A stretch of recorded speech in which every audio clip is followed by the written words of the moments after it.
En tiempo récord cayó el régimen sirio y ya habrá ocasión de dedicarle un comentario cuando se aclare un poco más el panorama.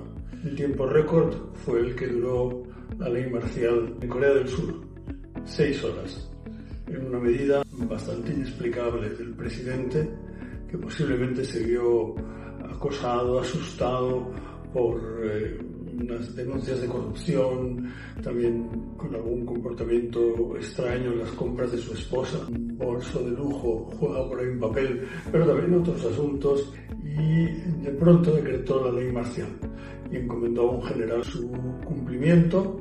El general lo primero que hizo fue suspender ciertos derechos y ocupar el Congreso, porque según la Constitución coreana el Congreso puede levantar esa ley marcial.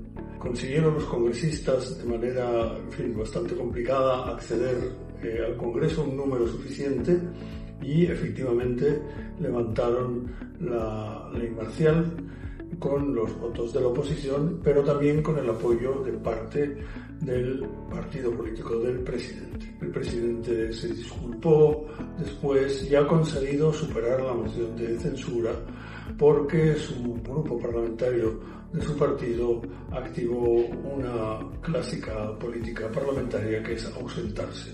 Entonces, no habiendo quórum, pues se salvó por la campana. Pero su situación es bastante dramática.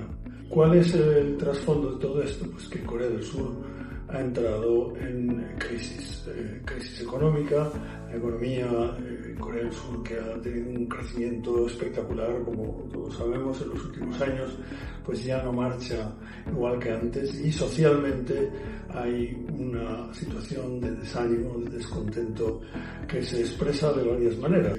Con cierta regularidad llegan noticias de suicidios de jóvenes ídolos del K-pop que ha inundado todo el mundo, y por otra parte Corea del Sur es en estos momentos el país con la más baja natalidad del mundo.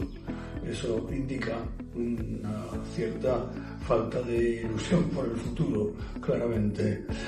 Ahí tenemos una incógnita, pero también ha habido otro récord en Francia. 3 meses aguantó el gobierno nombrado por Macron después de las últimas elecciones. 3 meses y cayó en una moción de censura, esta sí, en la cual se aliaron fuerzas extrañas en cuanto a una alianza. La moción de censura promovida por los grupos de izquierda fue apoyada masivamente por el partido de Le Pen, que no es precisamente de izquierdas, como se sabe, sino más bien al otro lado del espectro político. Curiosa alianza, a la que se sumaron también socialistas y ecologistas, en un curioso también empeño donde la prioridad era efectivamente vacar al gobierno.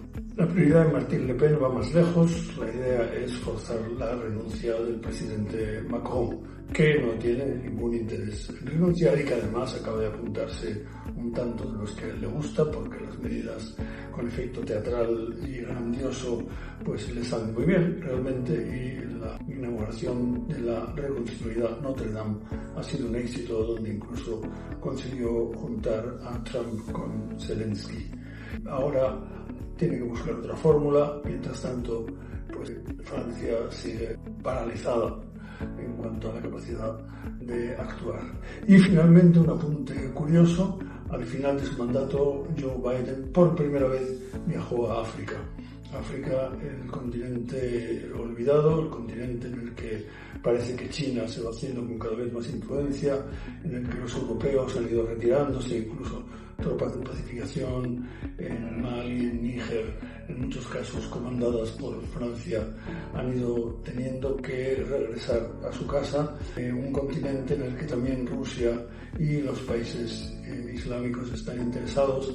Bueno, en ese continente, por primera vez en su mandato ha viajado Biden a Angola, concretamente, y por un gran proyecto de infraestructura en uno de los países que sigue abierto a establecer contactos y alianzas con Occidente.